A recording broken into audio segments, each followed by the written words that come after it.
యేసయ్య మనకు గొప్ప కాపరి, మంచి కాపరి. ఆయన మనకు ఉండగా మనకి దిగులెందుకు, విచారం ఎందుకు? యేసయ్యను కలిగి ఉన్న మనం సర్వ సంపదలు కలిగిన వారం.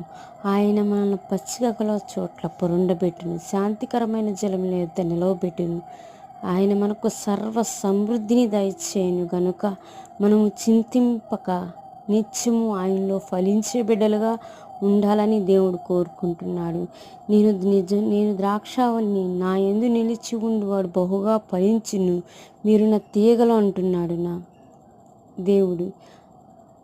ఆయన మాటకు లోబడి ఆయన ఇష్టానుసారంగా మనం నడిచిన యెడల, ఆయనతో మనం కట్టబడిన యెడల ఆయన మనల్ని బహుగా ప్రేమించును గనక మనల్ని ఫలించే కొమ్మలుగా చేసి పరలోక రాజ్యంలో నిన్ను నన్ను నిలవబెట్టునుగాక.